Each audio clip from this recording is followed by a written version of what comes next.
ఎప్పటికీ మీ పాటలు పదాలు పర్ఫెక్ట్గా పడడంలో మీరు నిజంగా మీకు మీరే సాటి. ఇది జగమెరిగిన సత్యం సార్. అంటే అవసరం మేరకు అందులో ఉన్నటువంటి ఇచ్చిన అవకాశం మేరకు సరి అయిన తూకంలో పాకంలో పెట్టాల్సిందే కదా మేము. అంటే we are not Wordsworth and Gold Smith, we are only Wordsworth అంటారు కదా. అవును అవును, వర్డ్స్వర్త్. వాట్ అ పన్. అన్నట్టు సినిమాలో అదే అవసరం అవుతుంది. ఏది ఏ వేగంలో ఏ పదాన్ని మనం అందులో పెట్టి మెప్పిస్తామనే దాని మీదనే సినిమా పాట. ఇవాళ మీరు అన్న భారతీయ 2లో పాట, ఫస్ట్ పాట మందే విడుదల చేశారు. ఇప్పటికి 2 days అవుతుందో అనుకుంటా. బట్ ఇట్ వైరల్ అయింది బాగానే. మీరు సార్ ఎలా సార్, మీరు అంటే బ్రీఫింగ్ తీసుకోగానే మీకు వెంటనే అర్థమైపోయి తడతాయా? అర్ధరాత్రి వేళ సడన్గా ఒక మెళుకు వచ్చినప్పుడు ఒక పాట లైన్ తడుతుందా? మీ శైలి ఎలా ఉంటుంది?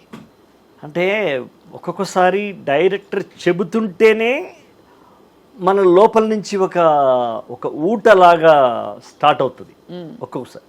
అంటే అది ఆ సన్నివేశం యొక్క తీరుని బట్టి ఉంటుంది. ఒక్కోసారి పర్లేదులే మనం తర్వాత ఇంటికి వెళ్ళి ఆలోచించవచ్చు అనిపిస్తుంది. కానీ కొన్ని మాత్రం అలా చెబుతుంటేనే మనం ఇన్స్పైర్ అయిపోతూ ఉంటాం. అవును, అలాంటి సందర్భాల్లో మీరు గుర్తు చేసిన త్రిబుల్ పాట కావచ్చు, ఇంకా అంతకుముందు నేను రాసిన అనేక పాటలు కావచ్చు. ఇప్పుడు భారతీయ 2లో కూడా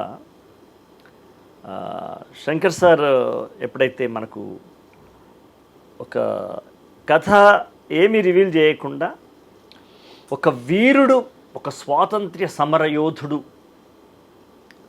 ఒక గుర్రం మీద వస్తూ ఉంటే అతని యొక్క వీరోచితమైనటువంటి ఆ క్యారెక్టర్ని మీరు పాటలు పెట్టాలి అన్నదే ఆయన చెప్పినాడు.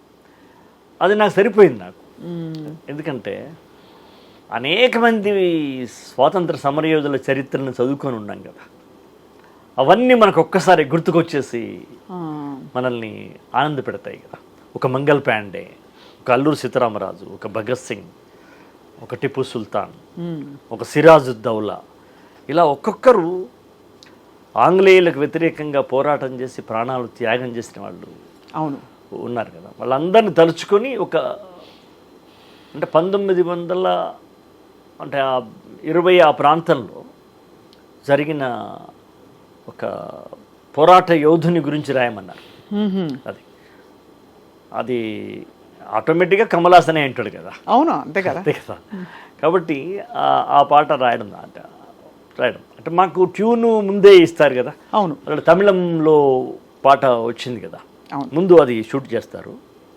అనువాదం చేయమన్నప్పుడు మాకు ఆ పాటతో పాటు ఇస్తారు కదా. అక్కడ వాళ్ళు పారా అనిచ్చినారు.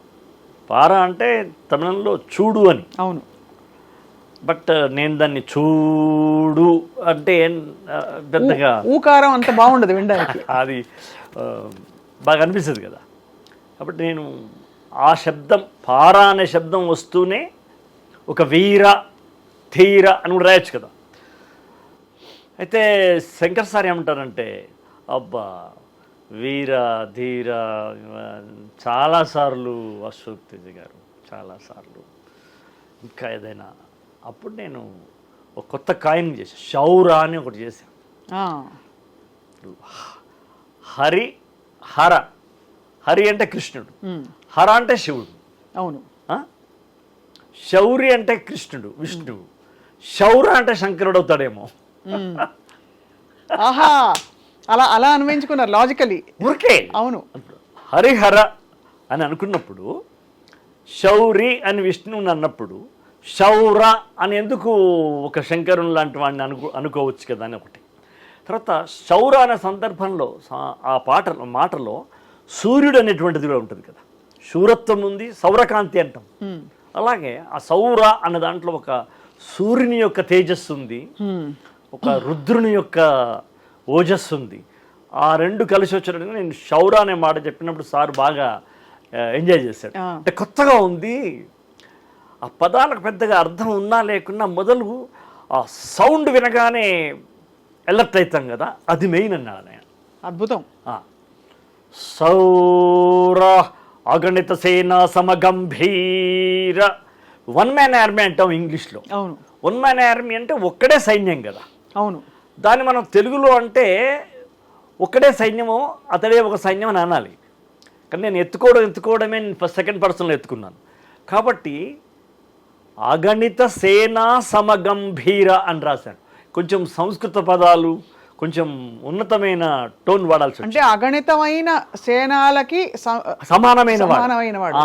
అగణిత అంటే గణితానికి దొరకని, కౌంట్లెస్ అగణిత సైన్యానికి సమానమైన గంభీరుడా అనేది నేను ఉపయోగించడం వల్ల అది సార్కు బాగా నచ్చింది. సార్ శౌర ఏంటి తేడా? శూరత్వం కలిగిన వాడు శూరుడు, శౌర్యం కలిగిన వాడు శౌరుడు.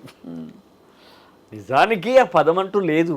పింగళి గారు మనకు ఓ మాట చెప్పారు కాబట్టి మనం ఉపయోగించాం అంతే. అంతే అంతే అంతే కదా. అట్లాగే రౌరా అది అని కూడా అన్నాం. రౌరా అనే దాంట్లో గర్జించినట్టుంది వింటుంటేనే.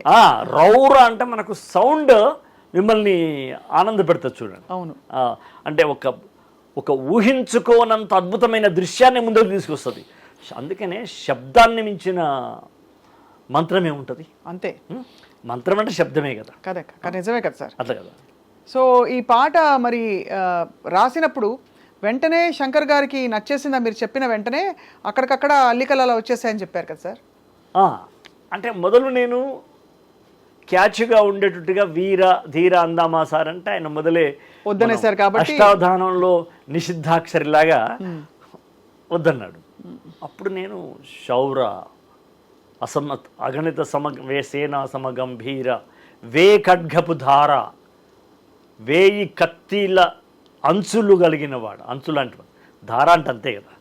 రౌర క్షతగాత్రాభరణుడి వౌర, క్షతగాత్ర ఆభరణం అది అంటే యుద్ధములో జరిగిన గాయాలే నగలుగా కలిగిన వాడు. పగతుర సంహార, పగతుర అంటే శత్రువులు, పగవారు అంటారు, పగవాళ్ళు. అవును.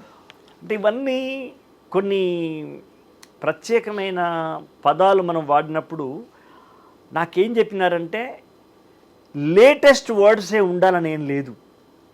మనం పీరియాడిక్ పాట రాస్తున్నారు, మీరు అక్కడి మాటలే మీరు ఉపయోగించండి అన్నప్పుడు శుంకర సత్యనారాయణ గారు అనేకమైన బుర్రకథలు రాసినాడు. ఆయన శాత్రవ సంహార అంటాడు. ఇలాంటివన్నీ గుర్తు తెచ్చుకొని ఒక 60, 70, 50 ఏళ్ళకి వెనక్కి వెళ్ళి ఆ పదాలు తీసుకొచ్చి పెట్టడం ఆయనకు బాగా నచ్చడం జరిగింది. చాలా అయితే గొప్ప పాట సార్. ఇది కూడా ఒక జాతీయ అవార్డు పాట అవుతుందని ఆశిస్తున్నారు అందరూ.